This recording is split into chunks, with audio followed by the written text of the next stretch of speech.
Hello students, कैसे हो सब। आई थिंक सब लोग बढ़िया हो। तो आज शुरू करेंगे हम हॉरिजॉन्टल प्रोजेक्टाइल के बारे में। तो आज हम हॉरिजॉन्टल प्रोजेक्टाइल एक छोटा सा टॉपिक है, इसके बारे में कंप्लीट करेंगे। उसके बाद हम सर्कुलर मोशन के बारे में पढ़ेंगे, ठीक है। तो आज का वीडियो जो है वो प्रोजेक्टाइल का लास्ट वीडियो। आज के वीडियो में हम न्यूमेरिकल भी सॉल्व करेंगे, प्रोजेक्टाइल के रिलेटेड इंपॉर्टेंट न्यूमेरिकल्स भी देखेंगे, ठीक है। तो हेडिंग लगा लो, शुरू करते हैं। हेडिंग है आज का हॉरिजॉन्टल प्रोजेक्टाइल। तो लास्ट वीडियो में हमने एंगुलर प्रोजेक्टाइल देखा था कि एक एंगल पे फेंकेंगे किसी ऑब्जेक्ट को तो कितनी दूर जाके गिरेगा, कितनी देर हवा में रहेगा, टोटल टाइम ऑफ फ्लाइट निकाला था, ठीक है। तो इस वीडियो में हम हॉरिजॉन्टल प्रोजेक्टाइल जो हम एक हाइट पे खड़े होकर किसी ऑब्जेक्ट को हॉरिजॉन्टली फेंकेंगे तो क्या होगा, उसके बारे में देखेंगे, ठीक है। तो मैं पहले इसको शुरू करने से पहले बोलना चाहूंगा कि जो बेल आइकन है, बेल आइकन को दबा के रखो, तब नोटिफिकेशन मिलता रहेगा, ठीक है। सो शुरू करते हैं यहाँ पे। तो हॉरिजॉन्टल प्रोजेक्टाइल क्या है। सपोज ये ग्राउंड है, ठीक है। ग्राउंड है और ग्राउंड से एक हाइट पे, ग्राउंड से किसी एक हाइट पे, ग्राउंड से एक हाइट पे हमने एक ऑब्जेक्ट को, यहाँ पे कोई ऑब्जेक्ट है, सपोज ये बिल्डिंग है, मान लो कि एक बिल्डिंग है, मतलब एक हाइट पे जाना है तो कुछ तो चाहिए, हवा में तो नहीं बात करेंगे। तो एक सपोज कुछ बिल्डिंग है या फिर एक हाइट मैंने मान लिया कि ग्राउंड से एक हाइट है h, ठीक है। h हाइट ऊपर, यहां से हमने एक बॉल को थ्रो किया, एक बॉल को हमने थ्रो किया, हॉरिजॉन्टली थ्रो किया। कैसे थ्रो किया? हॉरिजॉन्टली थ्रो किया, हॉरिजॉन्टली थ्रो किया ऐसे, ठीक है। With velocity u, with velocity u हमने थ्रो किया। तो इसके साथ क्या होगा? बॉल क्या ऐसे चलता रहेगा क्या? नहीं। क्या होता है, ऑब्वियसली ऐसे फेंकेंगे तो क्या होगा, ऐसे जाके गिर जाएगा, थोड़ी देर बाद क्या होगा, ग्राउंड पे गिर जाएगा। तो इस तरह से ये फेंक दिया हमने, लेकिन ये ऐसे जाके यहाँ पे ये गिर जाएगा, ठीक है।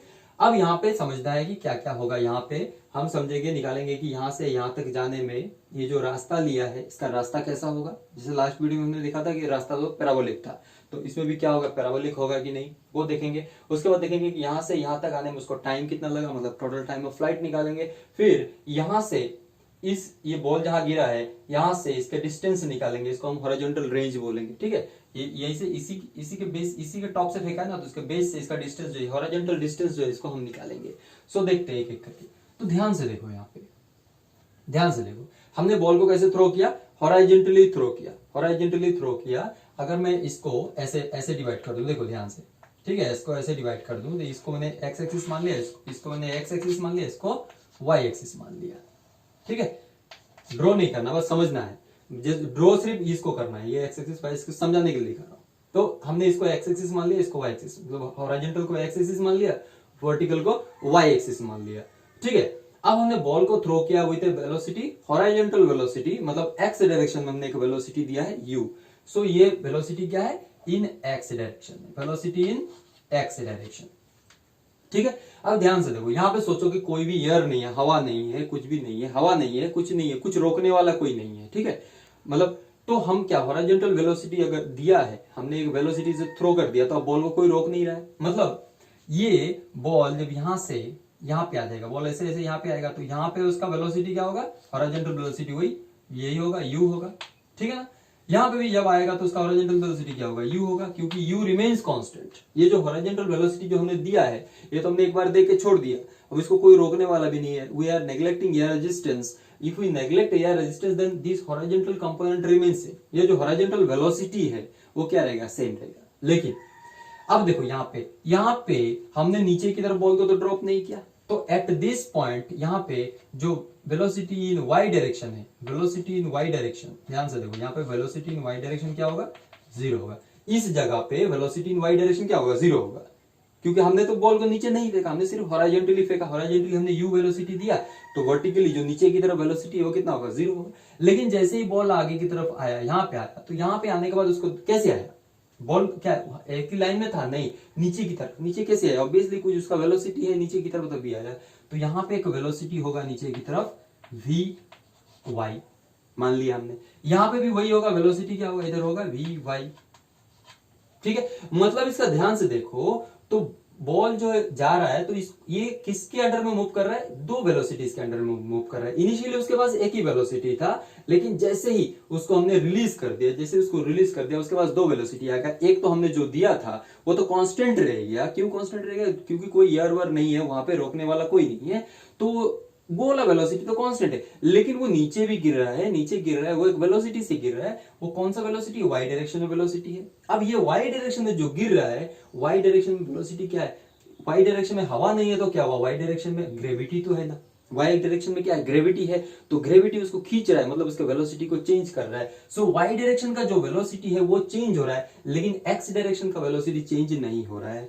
सो ये जो वाई डायरेक्शन का वेलोसिटी है उसको पता कर लेंगे, यू डायरेक्शन में जो एक्स डायरेक्शन में जो वेलोसिटी है उसको पता कर लेंगे। तो इसका हम किसी एक इंस्टेंट पे, जैसे यहाँ पे हमको इसका नेट वेलोसिटी निकालना है, तो नेट वेलोसिटी क्या होगा? एक वेलोसिटी इधर है, इसको थोड़ा छोटा कर देता हूं, एक वेलोसिटी इधर है, एक वेलोसिटी इधर है, तो नेट किधर होगा? ऑब्वियसली इधर की तरफ होगा। ठीक है ना। तो ये हमको पता कर लेना है। तो अभी देखते ध्यान से। तो सपोज हमको इसको नाम देते हैं ए बी ओ, हमने ओ से फेंका बी पे आया, तो ओ से बी पे आने के लिए उसने कितना, दो तरह का क्या हुआ? दो तरह का मोशन था उसका। एक तो हॉरिजॉन्टली आगे की तरफ गया और नीचे वर्टिकली नीचे की तरफ भी गिरा। ऐसे गया ना, ऐसे गया, ऐसे गिरा, तो वर्टिकली हॉरिजॉन्टली गया, साथ में वर्टिकली भी गिरा। तो हॉरिजॉन्टल मोशन के लिए, इसका हॉरिजॉन्टल मोशन के लिए इक्वेशन निकालें। सपोज एट एनी इंस्टेंट, किसी एक टाइम में बॉल यहां पे है, किसी एक टाइम में बॉल यहां पे है। सपोज ये पॉइंट पी है, ठीक है, ये पॉइंट पी है, तो कितना दूर है? सपोज ये एक्स एक्सिस में ये एक्स डिस्टेंस और वाई एक्सिस में ये वाई डिस्टेंस, ऐसे ले सकते हैं ना। कोऑर्डिनेट इस पॉइंट का, ये पॉइंट पी है, इसका कोऑर्डिनेट क्या है? X comma Y. मतलब ये एक्स डिस्टेंस में, एक्स एक्सिस में एक्स डिस्टेंस है, वाई एक्सिस में वाई डिस्टेंस। इस पॉइंट का कोऑर्डिनेट है एक्स कॉमा वाई, जो हमने एक पॉइंट ले लिया एट एन इंस्टेंट टी। ठीक है, तो इसका क्या है? इस पार्टिकल यहां तक आने के लिए बॉडी ने क्या किया? दो डिस्टेंस कवर किया, एक हॉरिजॉन्टल डिस्टेंस कवर किया, एक्स डिस्टेंस कवर किया, और एक वर्टिकल डिस्टेंस भी कवर किया, वाई डिस्टेंस कवर किया, वो हमको निकालना है। ठीक है, तो ध्यान से देखो यहाँ पे। तो वर्टिकल हॉरिजॉन्टल डिस्टेंस क्या होगा? हॉरिजॉन्टली अगर निकालें तो इसका मोशन कैसा होगा? हॉरिजॉन्टल मोशन के लिए हम ऐसे फॉर्मूला यूज करते हैं, S equal to U S in X direction, मतलब horizontal distance in X direction, U X S equal to U T plus half D, इसको यूज करेंगे तो S in X direction U X मतलब velocity in X direction into time plus half acceleration in X direction into T square. ध्यान से देखो, तो X direction में velocity change नहीं हो रहा है, velocity is not changing, velocity is constant in X direction. ध्यान से देखो, in X direction velocity is constant in X direction. Constant in X direction का मतलब क्या है? कि acceleration in X direction is zero, मतलब एक्सेलरेशन नहीं है तभी तो कांस्टेंट है। ठीक है, तो acceleration in X direction is zero, मतलब ये जीरो हो गया। तो अल्टीमेटली क्या बचा? S X that is X, इसको मैं एस एक्स को एक्स डिस्टेंस कवर किया तो इसको एक्स लिख दिया, is equal to U X को क्या लिख सकता हूं? यू, क्योंकि हमने यू वेलोसिटी से दिया था, यू वेलोसिटी दिया था एक्स डायरेक्शन में, यू इनटू टी। सो यहां से अगर मैं लिखूं तो टी इज इक्वल टू क्या मिलेगा? एक्स बाई यू मिलेगा। ठीक है ना, एक्स बाई यू मिला, ये टी मिला, यहां से टी मिला। अब वर्टिकल डिस्टेंस की बात करेंगे, वर्टिकल मोशन की बात करेंगे। वर्टिकल मोशन देखते हैं। वर्टिकल मोशन में क्या करेंगे? वही हम फॉर्मूला यूज करते हैं, S that is S in Y direction is equal to U in Y direction into T plus half A in Y direction into T square. ठीक है, तो इनिशियली सपोज इसने वाई डिस्टेंस कवर किया नीचे की तरफ, ये इसने वाई वर्टिकली कितना डिस्टेंस कवर किया? वाई डिस्टेंस कवर किया। सपोज वाई डिस्टेंस कवर किया, ये वाई डिस्टेंस इसने कवर किया। मान लो मैं ये वाला ले रहा हूं, सोचो ऊपर से क्यों बात एक ही है, ऊपर से लो नीचे से लो, मेजरमेंट एक ही बात है। ठीक है, हमने ये कहीं से एक बात करें कि इसने वाई हाइट पे, सपोज ये छोड़ने के बाद यहां पे आया, जो कितना ऊपर है? वाई ऊपर है, तो डिस्टेंस कितना है उसका? वाई डिस्टेंस है। ठीक है, इज इक्वल टू उसका वेलोसिटी क्या है? उसका इनिशियल वेलोसिटी कुछ था, वाई की तरफ इनिशियल वेलोसिटी था? नहीं था। मैंने लिखा था ना यहाँ पे इनिशियल वेलोसिटी जो है इन वाई डायरेक्शन इज जीरो, क्योंकि हमने बॉल को हॉरिजॉन्टली फेंका था, वर्टिकली नहीं फेंका था। सो ये जीरो हो गया, zero into zero zero, so plus half. ध्यान से देखो, एक्सेलरेशन इन वाई डायरेक्शन में एक्सेलरेशन होगा, लेकिन कौन एक्सेलरेशन देगा? जब किसी चीज को ऊपर से नीचे की तरफ फेंको या नीचे से ऊपर की तरफ फेंको, तो अल्टीमेटली उसके पास एक्सेलरेशन ड्यू टू ग्रेविटी होता है।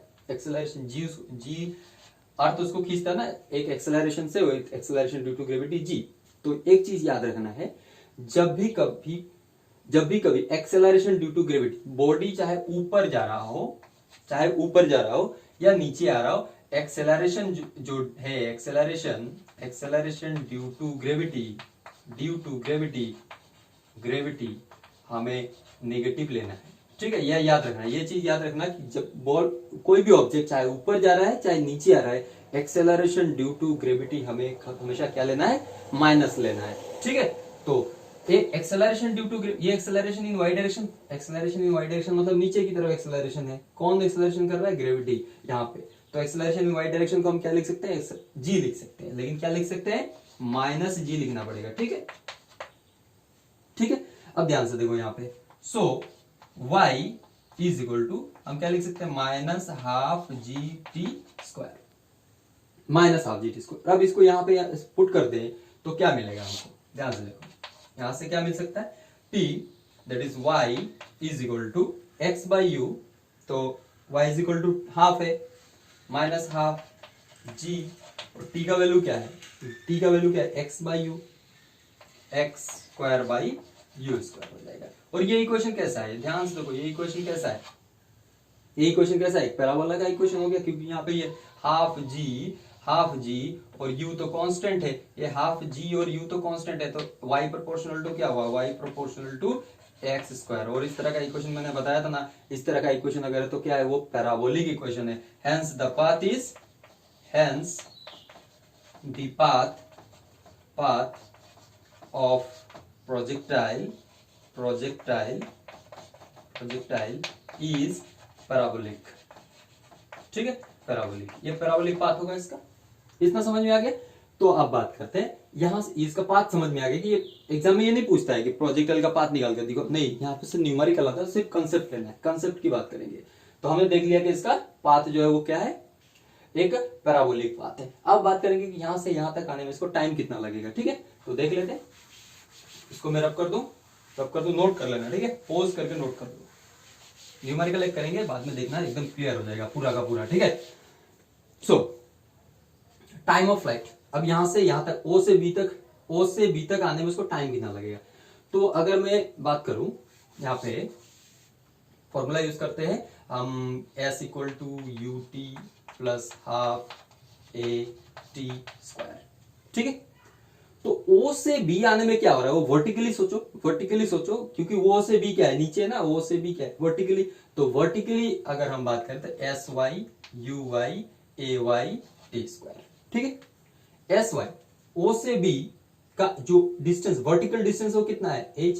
ध्यान से देखो, O से B का जो वर्टिकल डिस्टेंस है, ऐसे डिस्टेंस मेजर नहीं करना है हमको ना, हमें क्या करना है, वर्टिकल डिस्टेंस कितना है, O और A के बीच में h है, तो O और B के जो वर्टिकल डिस्टेंस है वो कितना है, h है। So h is equal to u, acceleration in y direction क्या है, 0 है।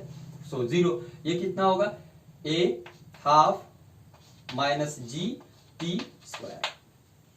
ठीक है, अब यहाँ पे जो माइनस लिया ना, ये माइनस हमें सिर्फ न्यूमेरिकल्स में लेना है, डेरिवेशन में यहाँ पे मुझे कुछ नहीं करना है, तो ये माइनस में नहीं ले रहा हूँ। ठीक है, यहाँ पे मैं माइनस नहीं ले रहा हूँ, यहाँ पे क्या करेंगे, डेरिवेशन में माइनस हम मतलब न्यूमेरिकल्स में माइनस का इस्तेमाल करेंगे। अब यहाँ पे देखो, इसको ऐसे मल्टीप्लाई कर दें तो कितना आएगा, 2h, और ये g नीचे आ जाएगा g, और इसका कितना हो जाएगा, t square.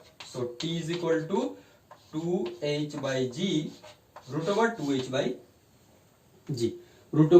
2h by G. So यहां से यहां तक आने मतलब टोटल टाइम ऑफ फ्लाइट, इसको हम total time of flight capital T भी लिख सकते हैं। सो this is the total time of flight while body is going from O to B, मतलब O से B में आने में जो उसको टोटल टाइम लगेगा वो कितना लगेगा, 2h by G root over 2h by G. h क्या है, हाइट कितनी ऊपर है ग्राउंड से, और g क्या है, एक्सेलरेशन ड्यू टू ग्रेविटी। ठीक है, तो इतना समझ में आ गया। अब बात करते हैं इसको, ये हॉरिजॉन्टल रेंज कितना होगा, ये वाला ए भी निकालना है, रेंज निकालना है, हॉरिजॉन्टल रेंज कितना होगा।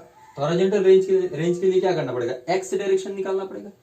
वर्टिकल O से B में वर्टिकल के लिए हमने क्या किया, वो एस वाई निकाल के हमने टाइम निकाल लिया, कितना टाइम लगा इसको यहां से आने में। अभी बात करेंगे कि इसने हॉरिजॉन्टली कितना दूर गया, ये हॉरिजॉन्टली कितना दूर गया यहां से ऐसे, ये जो डिस्टेंस है, ये वाला डिस्टेंस और ये वाला डिस्टेंस क्या सेम है, तो ये हॉरिजॉन्टली डिस्टेंस कितना, मतलब हॉरिजॉन्टल रेंज कितना है इसका, ये निकालना है। तो इसके लिए हम क्या करेंगे, भाई S in X direction, s in x direction is equal to u in x direction into t plus half acceleration in x direction into t square। यहाँ पे टाइम क्या है, यहां से यहां तक आने का टाइम जो वही तो टोटल टाइम जितनी देर हवा में रहा होगा तो कैपिटल टी स्क्वायर। तो ध्यान से देखो x horizontal distance in x direction कितना है, हमने लिखा है r, so r is equal to velocity in x direction, velocity in x direction कौन है, u है, u, और t को हमने क्या लिखा है, ये root over 2h by g। So ये हो गया हमारा हॉरिजॉन्टल रेंज। क्यों, ये तो acceleration in Y x direction क्या है, जीरो है, acceleration in x direction zero, so this is the horizontal range of a horizontal projectile. जब प्रोजेक्टाइल को थ्रो करेंगे तो हॉरिजॉन्टल मतलब एक हाइट से थ्रो करेंगे तो कितनी दूर में जाके वो गिरेगा। ठीक है, सो इसको नोट कर लो, नोट कर लो, एक न्यूमेरिकल करते हैं, इसको नोट कर लो, पॉज करके इसको नोट कर लो। ठीक है, तो देखते हैं न्यूमेरिकल, देखते हैं एक एग्जांपल का एक न्यूमेरिकल है। ठीक है, तो बोला कि एक hiker stands on the edge of a cliff. Hiker समझते हो, जो पहाड़ वहाड़ में चढ़ते हैं ना, उनको हाइकर कहते हैं, हाइक करने जाते हैं। ठीक है, तो a hiker stands on the edge of a cliff. Cliff मतलब किसी पहाड़ी चोटी पे चढ़ा हुआ है जो कितना ऊंचा है, 490 मीटर अबव द ग्राउंड। ठीक है, 490 मीटर अबव द ग्राउंड वो है। तो कैसे ड्रॉ करेंगे, एक डायग्राम। पहले न्यूमेरिकल सॉल्व करने का तरीका यही है, फिजिक्स का न्यूमेरिकल सॉल्व करना है तो क्वेश्चन को पढ़ के एक डायग्राम बना लो, एक रफ एक डायग्राम बना लो, तो 90% क्वेश्चन वहीं पे सॉल्व हो जाता है। ठीक है, थोड़ा बहुत फॉर्मूला का हेल्प लेना, बाकी अपने आप हो जाएगा। तो यहाँ पे क्वेश्चन बोल रहा है कि ग्राउंड है, ग्राउंड से 490 मीटर ऊपर, ऐसे कर लो, ये 490 मीटर ऊपर, 490 मीटर ये क्लिप है। ठीक है, उसके ऊपर से किसी ने बॉल थ्रो किया, एक बॉल नहीं, क्या बोला कि थ्रो ए स्टोन, एक पत्थर थ्रो किया, हॉरिजॉन्टली थ्रो किया, हॉरिजॉन्टली ऐसे थ्रो किया with initial speed of 15 metre per second. तो मतलब एक्स डायरेक्शन में थ्रो किया ना, देखो ये हॉरिजॉन्टल प्रोजेक्टाइल की जैसा दिख रहा है कि एक्स डायरेक्शन में थ्रो किया है with initial velocity of 15 metre per second. एक initial velocity 15 metre per second के वेलोसिटी से उसने थ्रो कर दिया इनिशियली। ठीक है, तो अब ये कैसे जाएगा, ऐसे आगे गिरेगा यहाँ पे। तो बोला है कि find the time taken to reach the ground, मतलब यहां से हमने फेंका है तो यहां तक आने में उसको टाइम कितना लगा ये निकालना है। और बोला है कि and the speed with which it hits the ground, तो किस स्पीड से ये ग्राउंड को हिट करेगा ये भी निकालना है। तो पहले हम स्पीड की बात बाद में कर लेंगे, पहले देख लेते हैं कि यहां से यहां तक आने में टाइम कितना लगेगा। तो टाइम का फॉर्मूला तो अभी थोड़ा पहले निकाल के दिया मैंने। सॉल्यूशन में क्या लिखोगे, time to reach the ground, time to reach the ground कितना होगा, t is equal to root over 2h by G, है ना, 2h बाई जी। तो h कितना है 490 डिवाइडेड बाई g का वैल्यू 9.8 लेना है। बोल के दिया है यहाँ पे, बुक में बोल के दिया है कि take the value of g as 9.8 metre per second square. तो 9.8 ले लिया, तो इसको मल्टीप्लाई कर दो, कितना आ जाएगा। तो इसको डेसिमल हटा देते ना, इसको डेसिमल हटा देंगे तो ये कितना, एक जीरो यहाँ पे बढ़ जाएगा, तो 2 इंटू 4900, ठीक है ना, डिवाइडेड बाय 98, ये हो गया। अब इसको मल्टीप्लाई कर देते हैं तो कितना हो जाएगा ये 2 इंटू 0 0 0 0 0 0 0 2 9 18 2 4 819 हो गया 98। तो ये कितना टाइम्स जाएगा, 100 टाइम्स। 100 टाइम्स जाने का मतलब है रूट 100 हो गया, रूट 100 मतलब 10 सेकेंड होगा। ठीक है, तो यहां से यहां तक आने में उसको टाइम मिल गया हमको 10 सेकेंड। बुक में थोड़ा अलग तरीके से किया है, लेकिन क्यों किया है, क्योंकि उन्होंने एक ही न्यूमेरिकल में इसका थ्योरी भी समझा दिया है और न्यूमेरिकल भी सॉल्व किया। तो हम ऐसा नहीं करेंगे, हमने ऑलरेडी थ्योरी को समझ लिया, थोड़ा पहले थ्योरी समझ लिया, तो हम डायरेक्टली उस फॉर्मूला का यूज कर सकते हैं। ठीक है, तो कोई प्रॉब्लम नहीं है इसमें। तो अब ये हो गया हमारा। अब बोल रहा है कि and the speed with which hits the ground. अब देखो ये ग्राउंड को हिट करेगा तो इसके पास क्या स्पीड होगा, ऑब्वियसली इसके पास दो स्पीड होगा ना। एक स्पीड ग्राउंड को हिट करने से जस्ट पहले, ग्राउंड को हिट करेगा तो रेस्ट में हो जाएगा ना, करने से जस्ट पहले उसके पास दो स्पीड होगा। एक तो होगा इसका u डायरेक्शन में, x डायरेक्शन में एक स्पीड होगा, दैट इज x डायरेक्शन में, ये तो थोड़ा पहले बताया, ये तो चेंज नहीं होने वाला। x डायरेक्शन में जो स्पीड है वो तो चेंज नहीं होगा, 15 मीटर पर सेकेंड ही रहेगा। लेकिन इसके पास y डायरेक्शन में भी एक स्पीड होगा, y डायरेक्शन में भी एक स्पीड होगा। ध्यान से देखो, u डायरेक्शन में तो एक स्पीड होगा ही और y डायरेक्शन में भी स्पीड होगा। तो ये इसका नेट स्पीड निकालना पड़ेगा, क्योंकि इसके पास दो स्पीड होगा। ग्राउंड को हिट करने से पहले इसके पास दो स्पीड होगा, एक तो होगा x डायरेक्शन में, मतलब ऐसे बोल सकते हो कि इसके पास दो वेलोसिटी होगा, एक होगा x डायरेक्शन में और एक होगा y डायरेक्शन में, तो ये इसके पास किस किस वेलोसिटी से हिट करेगा, तो ऑब्वियसली ये एक नेट वेलोसिटी से हिट करेगा v, और इसी नेट वेलोसिटी को हमको निकालना है। ठीक है, तो नेट वेलोसिटी को निकालेंगे उससे पहले क्या करेंगे, हम इसको रफ करेंगे। ऑलरेडी बुक में लिखा हुआ है तो मैंने ये लंबा सा लिख दिया, लिखना नहीं चाहता मैं ज्यादा, बट मैंने लिख दिया, आप लोगों के लिए लिख दिया। तो ध्यान से देखो, यहाँ पे velocity with hits the ground, तो पहले तो x डायरेक्शन का वेलोसिटी क्या है, वेलोसिटी नंबर 2, हाँ वेलोसिटी नंबर 2 क्या, ये velocity in x direction, velocity in x direction क्या है, वेलोसिटी इन x डायरेक्शन दे के दिया है 15 मीटर पर सेकेंड। ये इनिशियली जितना था फाइनल भी उतना ही रहेगा, क्योंकि ये कांस्टेंट चेंज नहीं होगा, पहले ही बता दिया थ्योरी में मैंने। ठीक है, क्यों कांस्टेंट रहेगा, क्योंकि कोई एयर वेयर है ही नहीं इसको रोकने वाला। ये नेग्लिजिबल, क्वेश्चन में बोल के दिया कि नेग्लेक्टिंग एयर रेजिस्टेंस। ठीक है, वेलोसिटी इन वाई डायरेक्शन पता करना पड़ेगा। देखो वेलोसिटी इन वाई डायरेक्शन, ध्यान से देखो, velocity in Y direction, velocity in Y direction कैसे पता चलेगा, velocity in Y direction is equal to final velocity, initial velocity plus acceleration in Y direction into time, v is equal to u plus at। Velocity in x direction तो हमको पता है कि इतना है, वेलोसिटी इन y डायरेक्शन तो पता नहीं, हमको निकालना पड़ेगा, क्योंकि ये चेंजिंग है, हर टाइम क्या हो रहा है, वेलोसिटी इन y डायरेक्शन क्या हो रहा है, चेंज हो रहा है। यहाँ पे एक है, यहाँ पे एक है, हर टाइम वेलोसिटी जो है वो क्या हो रहा है, बढ़ रहा है। एक्चुअली में जब ऊपर से बॉल को फेंकते हैं, किसी भी चीज को ऊपर से नीचे की तरफ फेंकते हैं, तो उसका नीचे का जो उसका स्पीड क्या होता रहता है, बढ़ता रहता है। तो वेलोसिटी इन y डायरेक्शन क्या होगा, vy, that is velocity in y, final velocity in y direction is equal to initial velocity in y direction plus acceleration in y direction into time. Time कौन सा time, eight कोई भी time, time तो हमने निकाल लिया, time उसका 10 second था। तो अभी बात कर लेते हैं इसमें। तो velocity in y direction is equal to initial velocity in y direction तो था ही नहीं, क्योंकि हमने y डायरेक्शन उसको फेंका ही नहीं था, initial velocity in y direction 0 plus ये एक्सेलरेशन इन y डायरेक्शन कितना है, एक्सेलरेशन इन y डायरेक्शन हमें 9.8 लेना है, इनटू टाइम हमने अभी कितना निकाला, 10 निकाला, 10 सेकंड। यहां से यहां तक आने में इसको टाइम लगा 10 सेकंड। तो यहीं पे तो हम वेलोसिटी निकाल रहे हैं, यहीं पे वेलोसिटी निकाल रहे हैं ना, y डायरेक्शन में इसका वेलोसिटी यहीं पे निकाल रहे हैं। तो वेलोसिटी इन y डायरेक्शन कितना हो जाएगा, vy इज इक्वल टू 9.8 को 10 से मल्टीप्लाई करेंगे तो 98 मीटर पर सेकंड मिल जाएगा। ठीक है, तो नेट वेलोसिटी क्या होगा, वेलोसिटी इन x डायरेक्शन इतना है, वेलोसिटी इन y डायरेक्शन इतना है, तो इसको मैं velocity in x direction is equal to 15 metre per second. तो नेट वेलोसिटी क्या होगा, therefore the velocity with which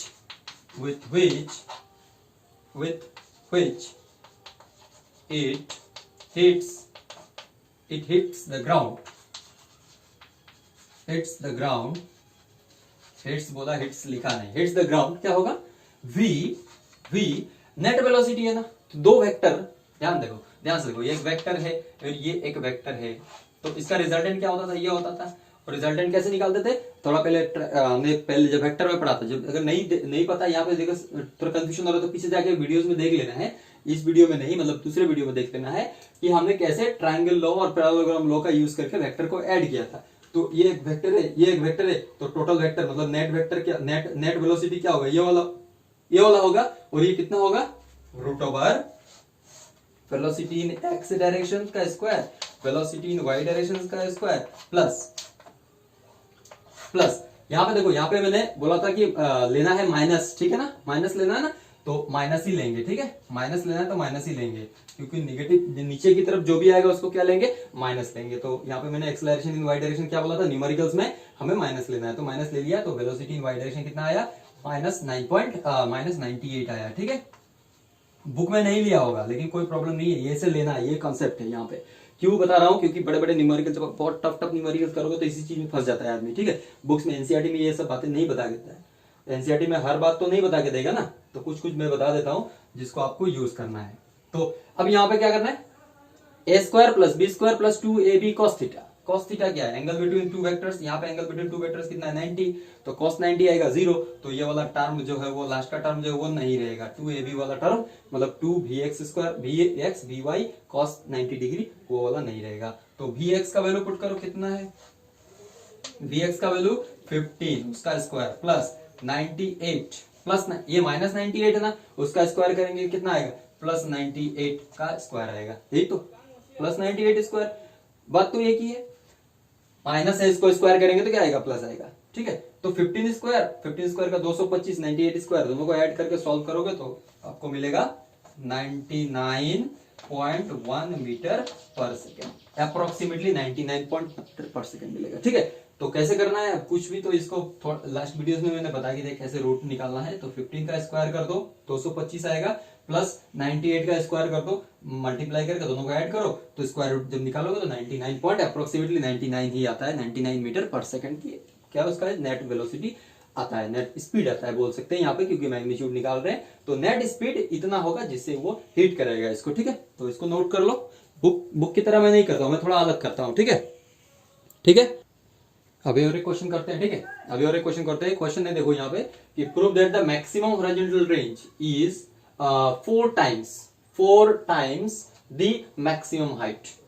तो मैक्सिमम हाइट मैक्सिमम हॉरिजॉन्टल का 4 टाइम्स है, ये हमको निकालना है, दिखाना है। एंगुलर प्रोजेक्टाइल की बात कर रहे हैं। ठीक है, इस तरह का क्वेश्चन एग्जाम में पूछे जाते हैं, तो मैं कुछ क्वेश्चन यहाँ पे सॉल्व करूंगा, यहाँ से कंसेप्ट मिल जाएगा, तो आपको कोई भी क्वेश्चन अगर मिलता है एग्जाम में तो सॉल्व कर सकते हो। एक क्वेश्चन थोड़ा पहले मैंने किया था, तो जो किया है वो हमने पहला एग्जाम्पल जो लिया था वो क्या था, एक हॉरिजॉन्टल प्रोजेक्टाइल का था। ठीक है, उससे पहले हमने वर्टिकल एंगुलर प्रोजेक्टाइल में भी न्यूमेरिकल्स किया था। अभी हम और एक न्यूमेरिकल देखते हैं। ये न्यूमेरिकल है कि prove that the maximum horizontal range is 4 times the maximum height. तो पहले पता होना चाहिए कि मैक्सिमम हॉरिजॉन्टल रेंज क्या है। तो मैक्सिमम हॉरिजॉन्टल रेंज क्या है, maximum horizontal range that is R maximum कब होता है, जब theta is equal to 45 degree. तो ये हमें पढ़ा था ना, थीटा जब 45, एंगल ऑफ प्रोजेक्शन जो है थीटा 45 होने से मैक्सिमम कितना होता है, हॉरिजॉन्टल रेंज जो है मैक्सिमम होता है। और मैक्सिमम कितना होता है, u square sine 2 theta that is 2 into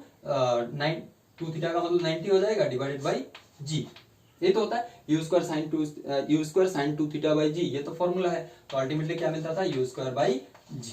ठीक है ना, तो मैक्सिमम, ये मैक्सिमम हॉरिजॉन्टल रेंज है। मैक्सिमम हाइट कितना है, मैक्सिमम हाइट का फॉर्मूला क्या है, मैक्सिमम हाइट h मैक्स, हमें हाइट मैक्सिमम हाइट का फॉर्मूला क्या है, u square sine square theta by 2g। ये फॉर्मूला पता है ना हमको, फॉर्मूला पता है। अब बोला है कि जब थीटा 45 डिग्री है तो थीटा को 45 रख दो यहाँ पे, तो u स्क्वायर थीटा को 45 रखने से साइन 45 उसका स्क्वायर हो जाएगा, साइन 45 डिग्री स्क्वायर 2g रहने देते।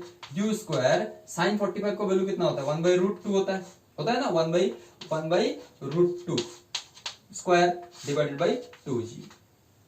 तो 1/√2 का स्क्वायर करेंगे तो कितना आ जाएगा, u स्क्वायर 1/√2 का स्क्वायर करेंगे तो कितना आएगा, 1/2 आएगा, √2 का स्क्वायर तो 2 होता है। ठीक है, डिवाइडेड बाई 2g। तो ये 2 इसके साथ मल्टीप्लाई हो जाएगा तो क्या मिलेगा, u square by 4g, u square by 4g। तो ध्यान से देखो, ये u स्क्वायर बाई g है और ये u स्क्वायर बाई 4g है।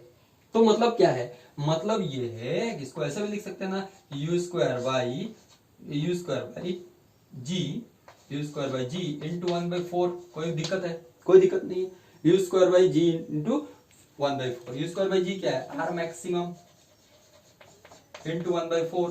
तो देखो यहां से r मैक्सिमम ऐसे लिख सकते हैं, 1/4 r मैक्सिमम, r मैक्सिमम लिखा जा सकता है 1/4 r मैक्सिमम। ध्यान से देखो यहाँ पे u स्क्वायर इंटू 1/2 है, ये 1/2 का 2 नीचे आएगा तो 2 इंटू 2 मिलकर 4 हो जाएगा, 4g हो जाएगा। तो u स्क्वायर बाई 4g, ठीक है ना, is equal to u square by 4g को मैंने लिखा u square by g into 1/4, कोई दिक्कत नहीं है। u स्क्वायर बाई g क्यों लिखा, क्योंकि u स्क्वायर बाई g तो r मैक्सिमम होता है, तो r मैक्सिमम लिख दिया 1/4 है। तो अल्टीमेटली क्या मिला हमको कि r maximum divided by 4 is equal to h maximum that is r maximum is 4 times h maximum. यही तो क्वेश्चन है, prove that the maximum horizontal range, जो मैक्सिमम हॉरिजॉन्टल रेंज है वो 4 टाइम्स द मैक्सिमम हाइट। तो 4 times maximum height है कि नहीं, तो ये हो गया, ये हो गया हमारा एक प्रूफ हो गया। ठीक है, तो इस तरह के क्वेश्चंस पूछे जाते हैं। आसान ही है क्वेश्चन आसान है, लेकिन कब आसान है, जब फॉर्मूलाज पता होंगे। ये जो फॉर्मूलाज मैंने लिखा है, जो सॉल्व किया था, उस फॉर्मूला को याद रखना पड़ेगा। ठीक है, so this formulas are very very important for exam purpose. So अभी और एक क्वेश्चन देख लेते हैं, इसको मैं रब कर दूं, ठीक है ना। एक और चीज देख लेते हैं, एक और कंसेप्ट देख लेते हैं। अगर इतना कंसेप्ट हमने देख लिया जितना हमने पढ़ लिया इतना अगर हो गया तो लगभग 90% हमने कवर कर लिया प्रोजेक्टाइल को, ठीक है। तो अभी एक ये शो दैट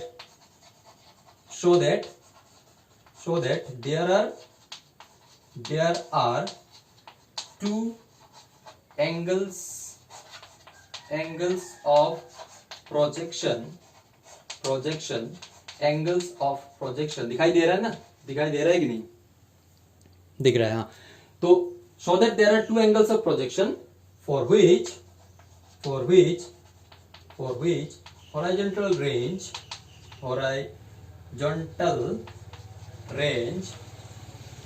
is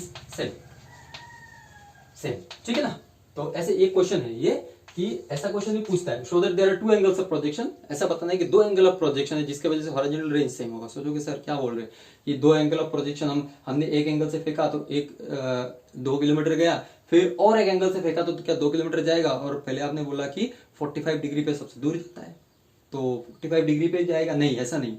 दो एंगल ऑफ प्रोजेक्शन होता है जो कि सेम डिस्टेंस कवर करेगा, ठीक है। प्रूफ करके दिखाता हूं, देखो ध्यान से देखो, ये हमने x डायरेक्शन ले लिया, ये हमने x डायरेक्शन और ये हमने y डायरेक्शन ले लिया, ठीक है। सपोज हमने किसी एक प्रोजेक्टाइल को थ्रो किया ऐसे और वो यहाँ पे आके गिर गया, हाँ गंदा हो गया, ची रे, ऐसे गिर गया, ठीक है ना। अब तो अच्छा लग रहा है सर, हाँ अभी थोड़ा बहुत ठीक है। तो हमने एक बॉल को फेंका ऐसे, ठीक है, u वेलोसिटी से फेंका, ठीक है, u वेलोसिटी से फेंका और ये कितना एंगल पे फेंका, थीटा एंगल पे फेंका, ठीक है, थीटा एंगल पे फेंका। तो थीटा एंगल पे फेंका किसके साथ, हॉरिजॉन्टल के साथ। तो इसका रेंज, हॉरिजॉन्टल रेंज कितना होगा, हॉरिजॉन्टल रेंज कितना हो जाएगा, R1 लिख देता हूं, हॉरिजॉन्टल रेंज का R1 है, R1 इज इक्वल टू क्या होगा, u square sine 2 theta divided by g 2 theta divided by g, ठीक है ना, R1। अब बात कर लेते हैं कि इसी प्रोजेक्टाइल को हमने, अब यहां पे ड्रॉ करता हूं, इसी प्रोजेक्टाइल को हमने क्या किया, हमारा मन किया कि चलो भाई हम इसको ऐसे फेंकते हैं, ठीक है, ऐसे फेंकते हैं at an angle theta with the vertical. ध्यान से देखो, इसी चीज को हमने क्या किया, पहले हॉरिजॉन्टल के साथ थीटा एंगल बना के फेंका तो हमने क्या लिखा, u square sine 2 theta by g लिखा, ठीक है। चलो हो गया, चल गया, चलेगा। अब हमने इसको, हमारा मन किया कि अब हमने इसके साथ हॉरिजॉन्टल के साथ एंगल मेजर नहीं किया, हमने मेजर किया वर्टिकल के साथ, और थीटा एंगल बना के हमने किसके साथ, वर्टिकल के साथ थीटा एंगल बना के हमने इसको फेंक दिया। तो कहां आएगा, सपोज ये आया R2 डिस्टेंस दूर गया, R2 हॉरिजॉन्टल डिस्टेंस है, ठीक है। तो वर्टिकल के साथ अगर ये थीटा एंगल बना के फेंका है तो हॉरिजॉन्टल के साथ कितना एंगल बनाएगा, क्योंकि ये टोटल एंगल, ये पूरा का पूरा एंगल 90 डिग्री है, तो ये थीटा होने से ये कितना होगा, 90 का माइनस थीटा होगा, 90 माइनस थीटा होगा। तो R2 को क्या लिख सकते हैं, R2 is equal to u square sine 2 theta, theta का मतलब क्या है यहाँ पे, 90 माइनस थीटा है, फॉर्मूला तो 2 थीटा बोलता है ना, 2 थीटा बोलता है, तो यहाँ पे थीटा कितना है, इस वाले केस में 90 माइनस थीटा है डिवाइडेड बाई जी है। सो u स्क्वायर साइन, ध्यान से देखो, 2 इंटू 90 कितना हो जाएगा, 180, 190 माइनस थीटा, 190 माइनस 2 थीटा हो जाएगा ना, मल्टीप्लाई करेंगे 2 into 90 180, 2 into theta 2 theta divided by g. तो साइन 180 माइनस थीटा कितना होता है, ये बेसिक जो पढ़ा होगा मैथमेटिकल टूल्स, तो इतना तो पता होगा कि साइन 180 माइनस थीटा जब भी यहाँ पे इवन रहता है तो चेंज नहीं होता है, ऑड रहता है तो चेंज कर देते हैं। तो sine 180 minus theta, 180 minus theta मतलब कहाँ, कौन से क्वाड्रेंट में होगा, 180 माइनस थीटा है तो first quadrant, second quadrant, third और फोर्थ क्वाड्रेंट। तो 180 माइनस थीटा, ये यहां से शुरू करते हैं ना, तो ये 180 हो गया, माइनस थीटा मतलब इसी क्वाड्रेंट, सेकंड क्वाड्रेंट में, तो सेकंड क्वाड्रेंट में साइन तो प्लस होता है, तो अल्टीमेटली क्या होगा, u square sine 2 theta divided by g, ठीक है ना। क्यों लिखा, क्योंकि साइन 180 माइनस थीटा होता है साइन थीटा, ठीक है ना, ये बेसिक पढ़ा होगा, नहीं भी पढ़ा होगा तो इतना याद रख लो कि sin 180 minus theta is equal to sin theta होता है। तो यहाँ पे sin 180 माइनस 2 थीटा है तो sin 2 थीटा होगा। सो R2 इज इक्वल टू इतना आया और R1 इज इक्वल टू इतना आया। मतलब क्या है, मतलब है कि R1 is equal to R2, therefore R1 is equal to R2। मतलब कि अगर हम 90 माइनस थीटा एंगल पे फेंकें तो भी इतना दूर जाएगा जितना दूर थीटा एंगल पे जाएगा। मतलब क्या है इसका, और इसका बेसिक चीज और थोड़ा एक्सप्लेन करता हूं। तो इसको एक्सप्लेन करने के लिए मुझे थोड़ा रब करना पड़ेगा क्योंकि इसको मैंने, तो ये तो समझ में आ गया कि R1 is equal to R2 हमने दिखा दिया कि अलग अलग एंगल पे हमने फेंका।